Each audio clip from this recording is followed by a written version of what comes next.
There is a conversation happening tonight that you were never invited to, in a kitchen you have never stood in, or a car ride you were never a passenger in, where someone who loves your soulmate is saying your name, or a version of you they have not yet met but have already started describing, using words like "you should really consider," or "I keep thinking about someone who would actually be good for you." You have no way of knowing this conversation is happening. You are not there for it. You will likely never even learn the exact words that were said, or who said them, or what small comment finally tipped the scale from someone simply thinking about you to someone actually being willing to act on it. But it is happening, quietly, in ordinary rooms, spoken by ordinary people who have no idea how significant their small, casual push is about to become. I want you to sit with that for a moment.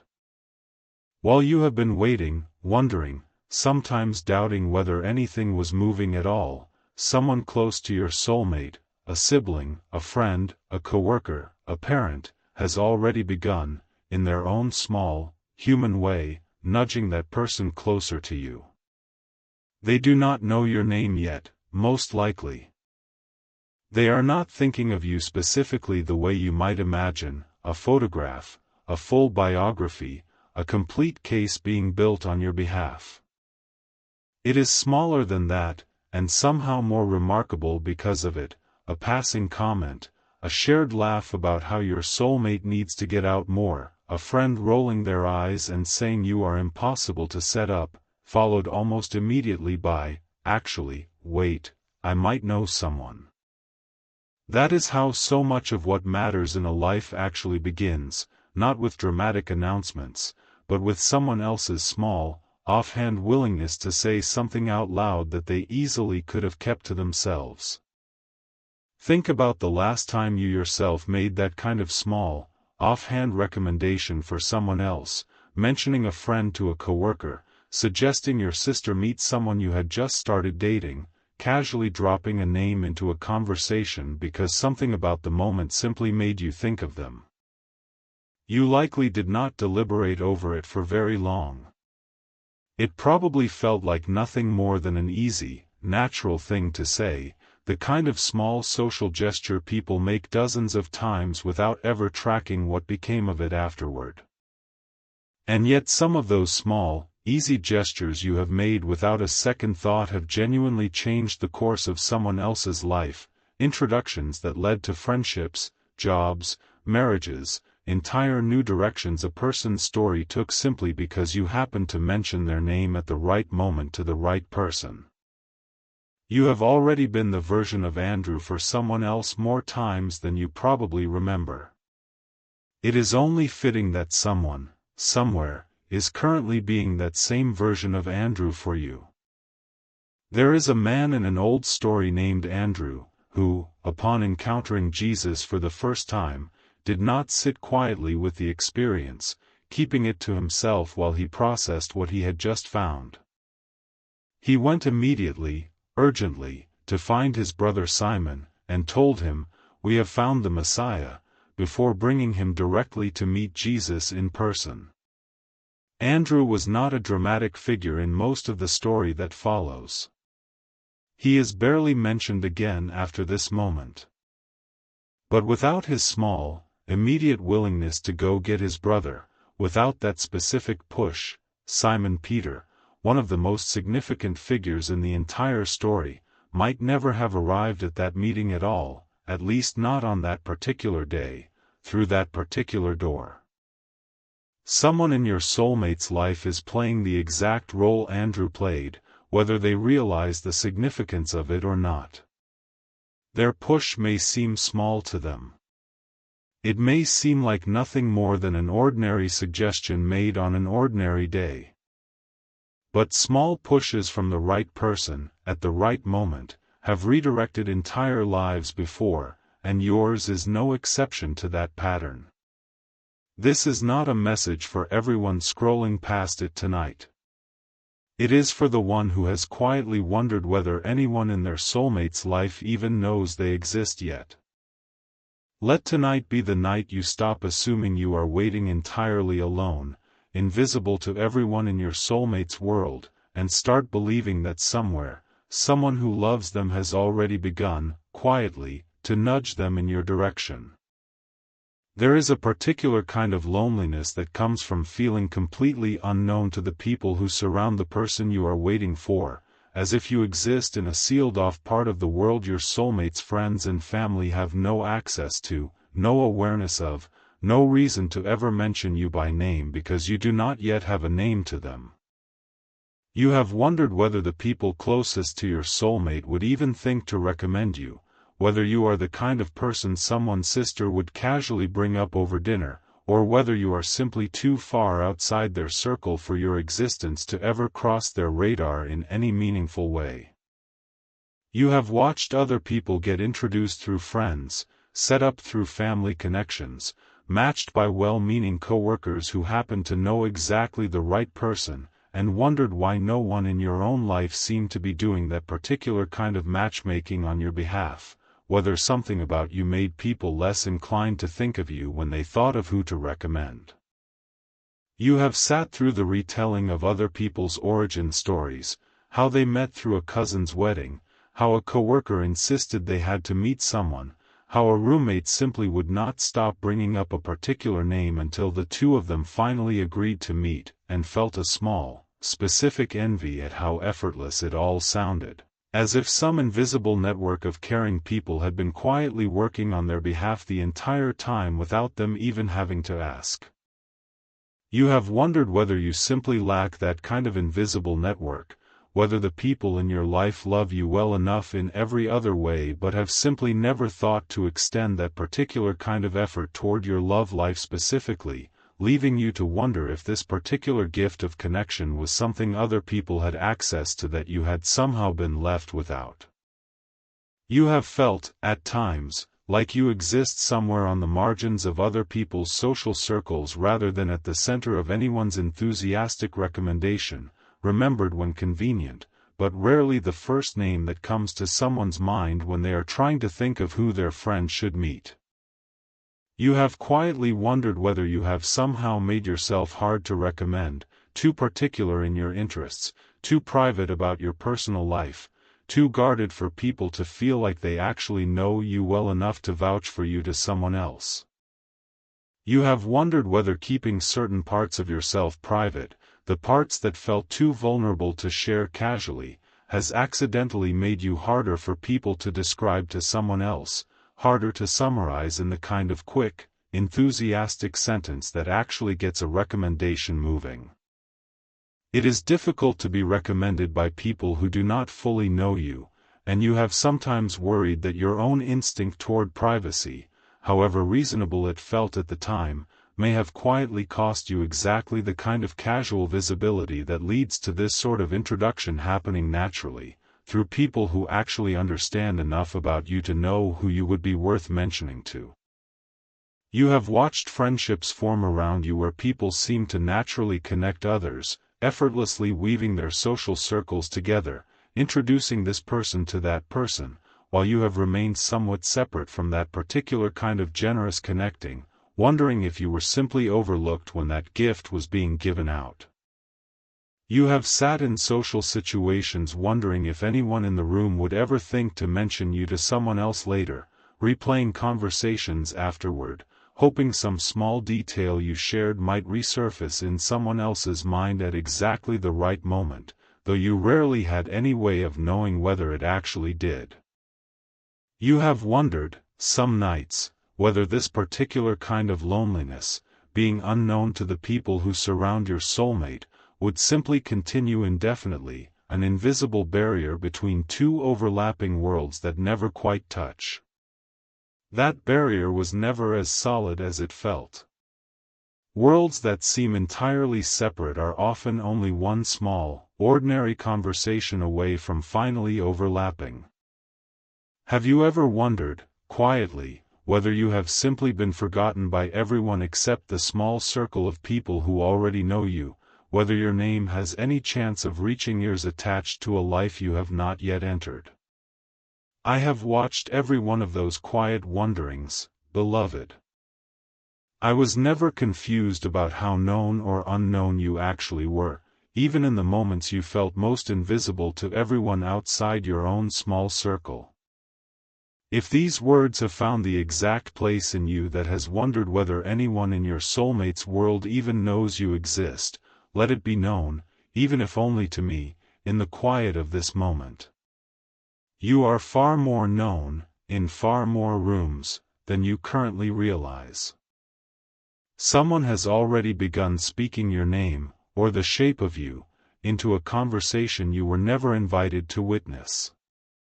So you have tried to force this particular kind of introduction yourself, of course you have. A heart tired of waiting to be recommended will reach for anything that promises a shortcut.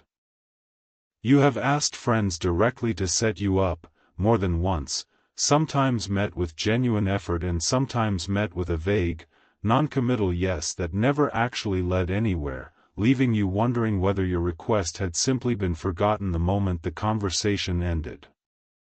You have tried to widen your own social circle deliberately, attending events specifically hoping to meet people who might eventually introduce you to someone else, treating your own social life like a kind of strategic networking exercise, exhausting yourself trying to engineer the exact kind of organic connection that seems to happen effortlessly for other people.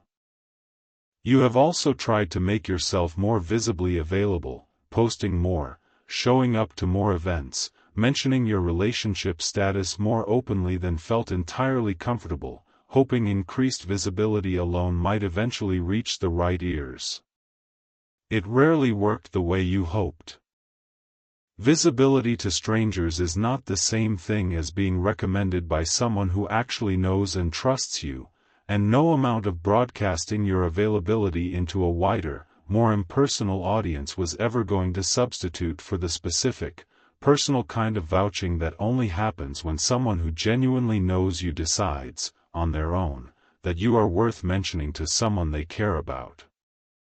You have hinted, sometimes not so subtly, to people who know your soulmate circle, hoping they might take the hint and make the connection themselves, only to watch the hint land without any visible follow-through, leaving you unsure whether it was ever actually received.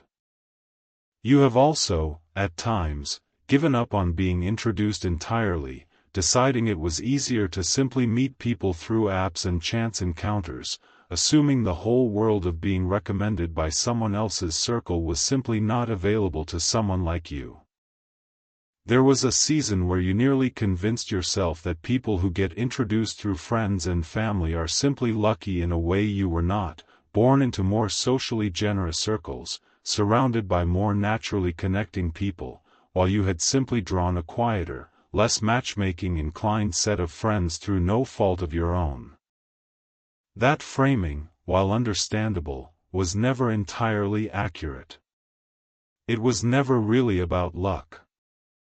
It was about timing, the same appointed timing this entire message has been describing, and the specific people in your life who will eventually make this particular introduction may not even be fully in your circle yet, maybe people you have not met, or have only recently met, whose role in this particular story has not yet begun in earnest. None of this makes you foolish, beloved. It makes you someone who wanted to be known and vouched for badly enough to try every available way of making that happen. This is not a moral failing. It is simply what long invisibility does to people who were built for connection and have felt overlooked by other people's social circles for longer than felt fair. But none of those paths actually produced what you were hoping for, did they? The direct requests led nowhere most of the time. The widened social circle left you more exhausted than connected. The hints went unnoticed. None of it was ever going to work through your own effort alone, because the introduction you actually needed was never yours to engineer. Andrew's brother Simon did not seek out Jesus on his own initiative that particular day. He was simply going about his ordinary life, likely working, likely thinking about ordinary things, when his brother came to find him with an urgency that could not wait, insisting he come see something immediately. Consider how easily this could have gone differently. Andrew could have kept the discovery to himself for a while, processing it privately before deciding whether it was significant enough to interrupt his brother's day over. He could have mentioned it casually days later, in passing, without any real urgency behind it. Instead he went immediately, prioritizing his brother's opportunity to meet Jesus over his own comfort or convenience in that exact moment. Consider also what Andrew actually said in that moment: "We have found the Messiah," a claim so significant it could easily have sounded exaggerated or overly enthusiastic to anyone hearing it secondhand. Simon could have dismissed it, telling his brother he was being dramatic, that he would look into it eventually, that he had work to finish first. He did not do that. Something in the urgency of his brother's invitation, or perhaps simply his trust in his brother's character, moved him to go immediately, without demanding proof first, without requiring the claim to be fully verified before he was willing to act on it. That willingness to trust someone else's enthusiastic push, even before fully understanding what it would lead to, was itself part of what allowed the meeting to actually happen on schedule rather than being delayed by unnecessary skepticism. Simon had no way of knowing, walking toward his brother that day, that this particular introduction would become the defining relationship of his entire life. From his perspective, it likely felt like nothing more than his brother being excited about something, the kind of enthusiastic interruption siblings offer each other regularly without it meaning anything especially significant. He had no reason yet to treat that walk any differently than an ordinary one. Notice, too, that Andrew's role in this story required no special status or authority. He was not a religious leader, not someone with particular influence or standing beyond being an ordinary fisherman who happened to be Simon's brother. His qualification for this pivotal role was simply proximity and love, being close enough to Simon to know where to find him, and caring about him enough to actually go. The person currently nudging your soulmate toward you likely holds no special status either, no particular authority beyond simply being close enough to matter and caring enough to say something. And yet it was not ordinary at all. It was the specific moment someone close to him, someone who loved him and wanted good things for him, made a small, immediate choice to connect him to something that would completely reshape the rest of his life. This is what I want you to understand about the person in your soulmate's life who is playing this exact role right now, whether they fully realize it or not. They are not waiting for a dramatic reason to mention you. They are simply, in their own small, ordinary way, being moved to say something they easily could have kept to themselves, the same way Andrew was moved to go find his brother rather than simply sitting with his discovery privately. You have not been forgotten in the rooms you are not present in, my child. Someone has already begun the same small, urgent work Andrew did, and your soulmate is closer to hearing your name, or something close to it, than you currently believe.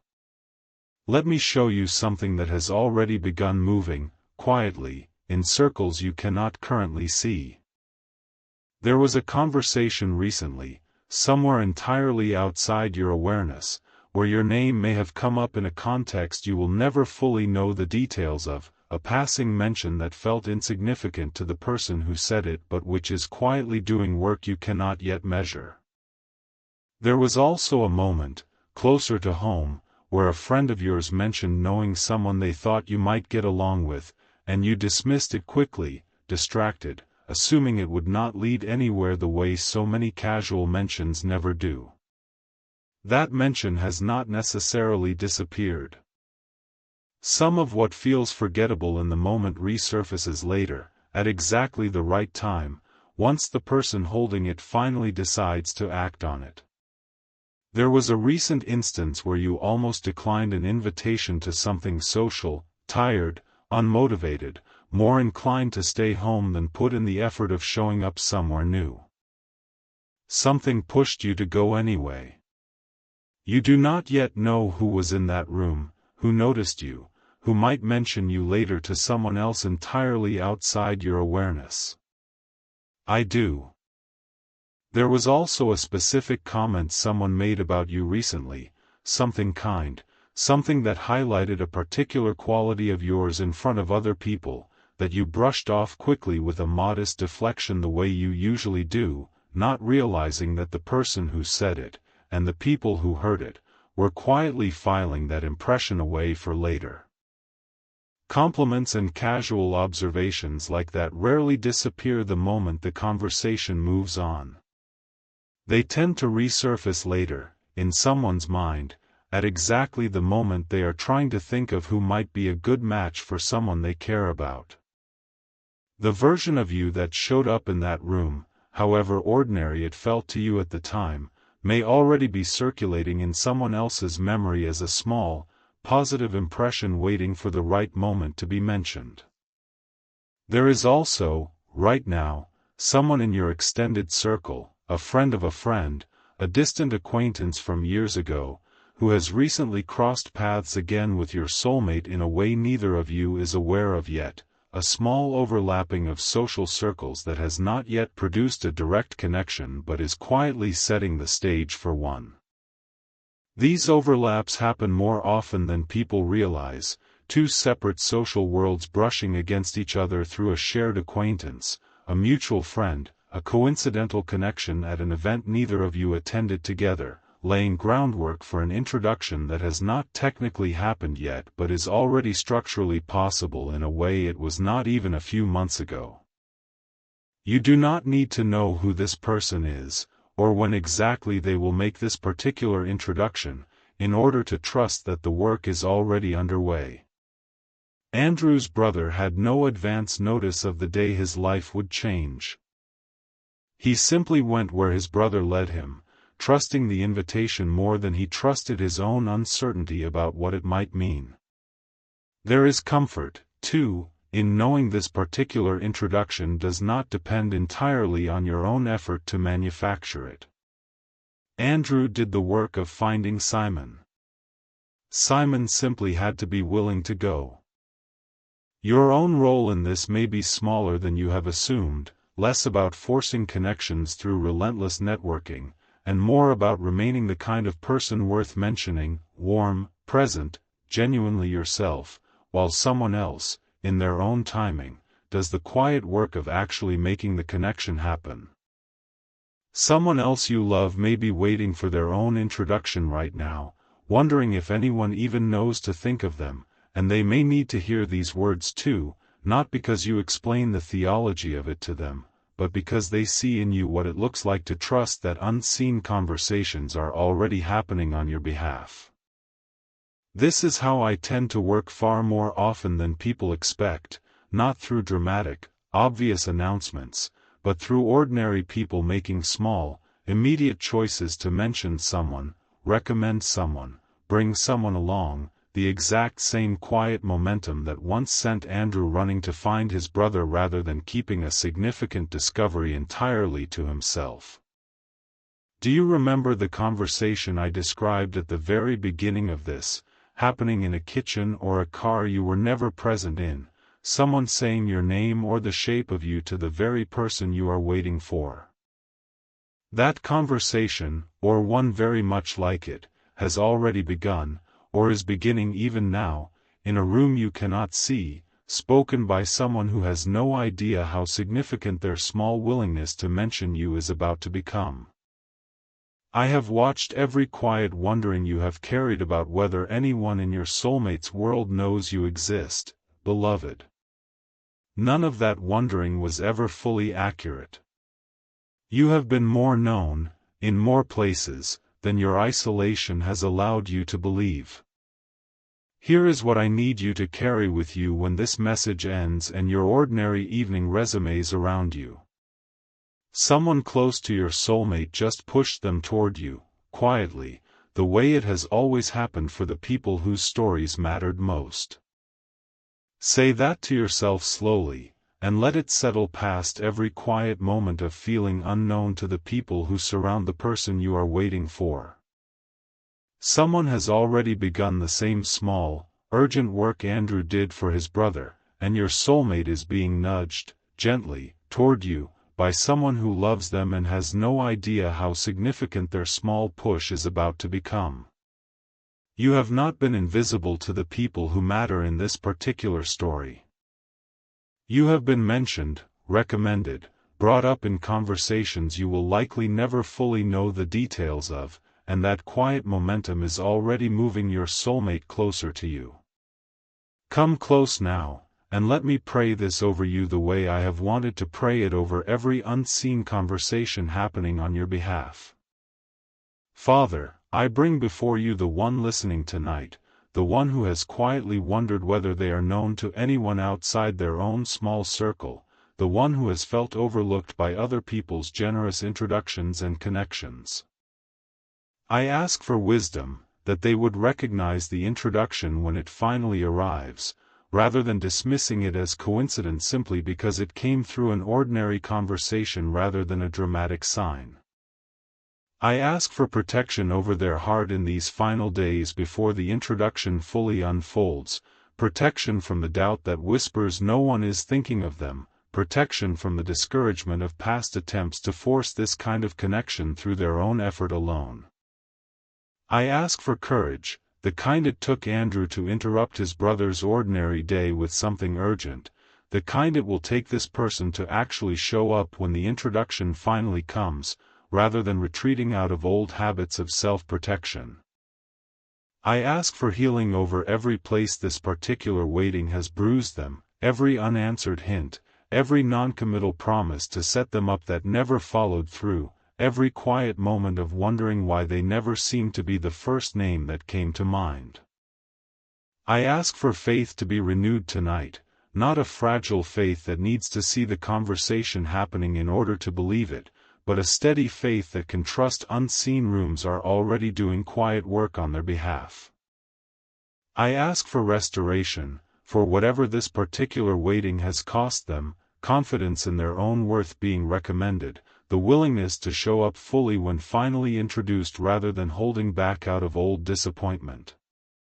Give it back gently, the way you always restore what long waiting has worn thin.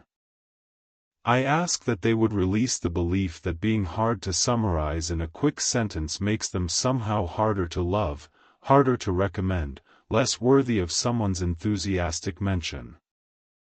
The parts of them that feel complicated to explain quickly are often the exact parts that will matter most once someone actually takes the time to know them, and I ask that they would trust their own depth rather than resenting it for not fitting neatly into a casual conversation. Let them stop apologizing, even quietly, for being someone who takes a little longer to fully see. I ask for provision, in every part of their life this waiting has touched, so the seasons spent feeling unknown to their soulmate circle were never wasted seasons, but seasons being quietly prepared for an introduction that is already, even now, taking shape. I ask for discernment, that when this introduction finally arrives, they would recognize its significance rather than treating it as just another casual meeting, missing the weight of what someone else's small courage has actually set in motion. I ask for breakthrough over the timing itself, that whatever remains between this moment and the introduction would close now, at the appointed hour, the same way the distance between Andrew's discovery and Simon's arrival closed within the same single day. I ask for their family, for peace in the relationships this waiting has quietly strained, for the ones who grew tired of hearing about the same hope repeated, for the ones who have simply stopped asking whether anyone has come along yet. I ask that they would also become, in the meantime, the kind of person who makes those same small introductions generously for others, mentioning names, making connections, extending the same enthusiastic push to someone else that they are hoping to eventually receive themselves. Let their own generosity in this area not depend on first receiving it, but flow freely regardless, the same open-handed willingness Andrew showed before he had any evidence yet of where that willingness would eventually lead in his own life. I ask for their future, that whatever this quiet introduction is building toward would arrive in a way they are fully able to receive and trust, rather than doubting it simply because it arrived through something as ordinary as someone else's small kindness. I ask for peace over them tonight, peace that does not require proof of the unseen conversation in order to feel real, peace that can trust someone, somewhere, has already begun the quiet work of bringing their soulmate closer. And I ask for spiritual strength, that they would not grow weary in these final days before the introduction, that they would remain warm, remain open, remain exactly the kind of person worth someone else's enthusiastic recommendation. I ask, Father, that every season spent feeling unknown to their soulmate's world would be redeemed rather than resented, so that when the introduction finally happens, this whole season of quiet waiting becomes part of the gratitude this new chapter is built on, rather than a wound it has to quietly work around. If you have said yes to this prayer somewhere inside you tonight, even quietly, even without knowing who is speaking your name in rooms you cannot see, let that yes be enough. Child, hear me now, in the stillness that remains after this prayer. You were never as unknown as your isolation led you to believe. Someone, somewhere, has already begun the same small, immediate work Andrew did for his brother, mentioning your name, or the shape of you, in a conversation that is quietly reshaping what comes next. Your soulmate is already being pushed, gently, toward you. Rest tonight.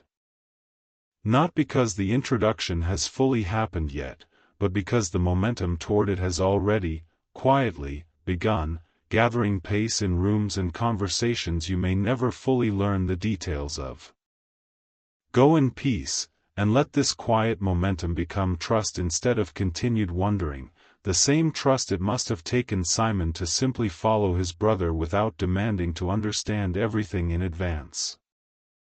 Carry this gently into the ordinary days ahead of you, the conversation you were never invited to witness, the friend who mentioned someone in passing, the gathering you almost skipped but attended anyway, the small compliment you deflected without realizing who was listening. None of it was random.